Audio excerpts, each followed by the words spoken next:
Welcome to the Raise Our Awareness Revolution.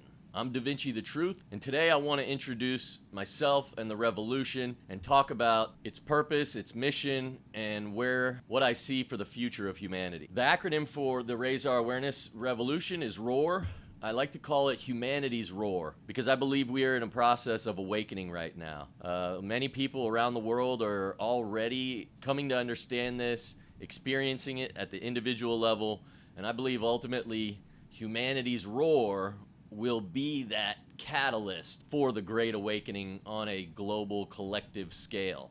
And so, in a world that is so divided, I believe there's only one way that we're going to come together as a global civilization, unite the entire world under the banner of humanity. The only way I believe that's going to happen is through our spiritual understanding of the nature of reality and the nature of our being and that relationship between the two. And so that's a key component, a key aspect of this revolution. And so naturally religion is going to be a big part of this discussion. I myself was raised Catholic.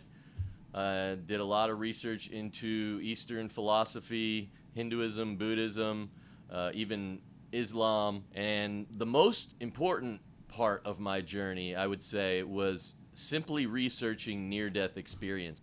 For those of y'all that don't know, near-death experiences are when somebody has a tragic accident, like a car accident or even a heart attack. They end up in the hospital and they end up being resuscitated, but they were clinically unalived for a certain period of time. And when they come back, they talk about this experience they had in life after, and this realm that was hyper real, more real than this realm. Oftentimes they'll encounter a white light, or even Jesus Christ, or some monk figure, or family members. And what they come back saying is that it's all about love. That white light, it just enveloped them.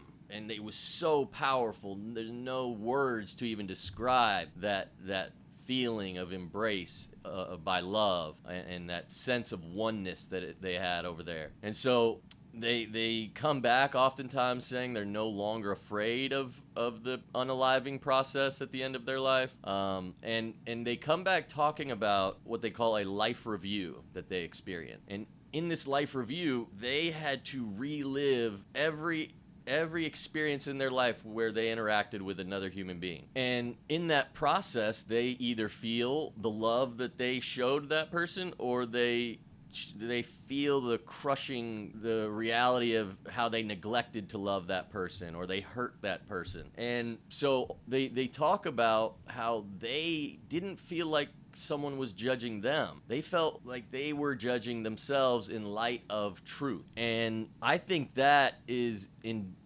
more closely aligned with the true nature of reality than what many of these religions will tell us. A lot of these religions talk about this judgment where, depending on how you lived your life, you go to the netherworlds afterwards, and you're separated from God and love and all that is forever and ever and ever and ever, which, quite frankly, is the worst possible thing you could ever imagine. And so the irony of it all is that for anyone that is living a life that is not based in love and is, for all intents and purposes, a terrible person, let's call it, those are the people that need love the most. That's why they say be nice to mean people, because they're the ones that need it most. And so you have to ask yourself, how is it that these religions, some of which claim to be infallible in terms of faith and morals, the Catholic faith, which isn't humble in my mind, but that's for another day's discussion. But how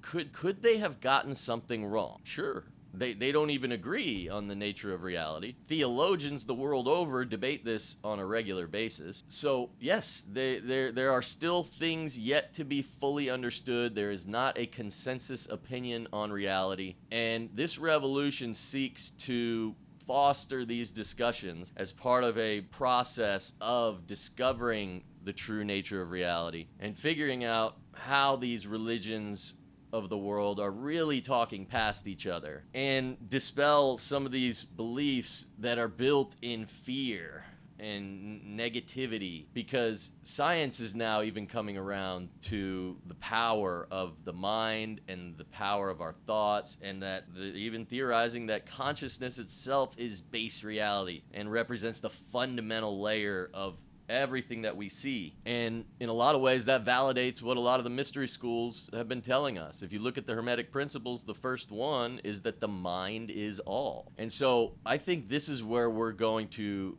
find the truth. And I think we're going to find that all of these religions are simply talking past each other, and where they are probably going to recognize that they have some philosophical flaws is when it comes to analyzing the beliefs and the structure of said religion and comparing it or understanding the energetic nature of that construct. So in other words, if the understanding of reality has a low vibration element built into it where you just can't avoid it if you're going to subscribe to that religion, then there's a good chance that's not accurate. And so, like I said, science is coming around to understanding consciousness as fundamental to reality. You've got a lot of people in the scientific community, guys like Joe Dispenza and many others, are doing a lot of work to understand the vibration and the frequency behind everything that we do, including our thoughts, and how that affects our energetic state, our field, and then the broader field and the people around us. And so between near-death experiences, quantum physics, and the work being done to understand the energetic nature of reality, I believe this is where humanity is going to finally come to understand the true nature of reality. And in having these discussions, interfaith dialogue, respectful of all of these different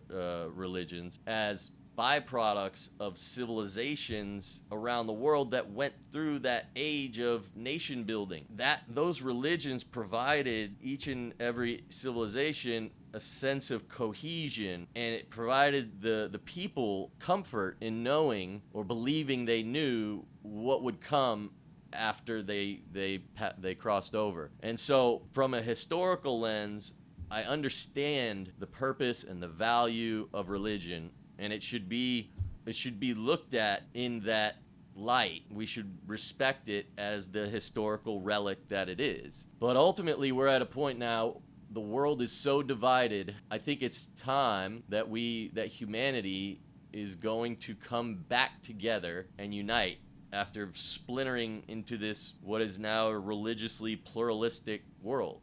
We're at a point now where humanity is going to come together. The world is going to unite under the banner of humanity and in spirituality. And that's the real mission to the Raise Our Awareness revolution. Humanity's roar will be the catalyst for the Great Awakening. It'll happen at an individual level, and then over time that roar will grow, and it'll be the roar heard around the world. People won't be able to escape it, and the truth will be what unites humanity. And so the purpose of this revolution is to foster those discussions. This is a podcast. I want to have guests on. I'll also be creating video content on a regular basis. I'll be out in the field speaking with people, college campuses, wherever we go. I'm looking to have the discussion regarding the true nature of reality and how these religions very well in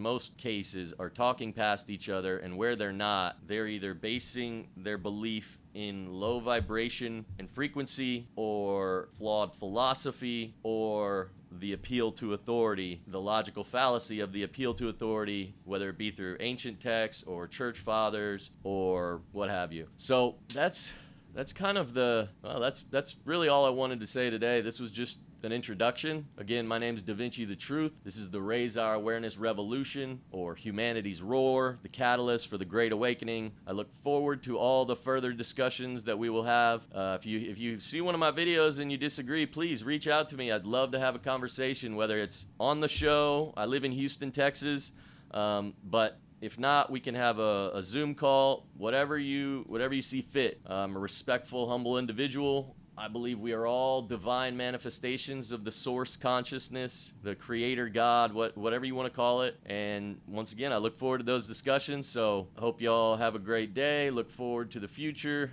God bless.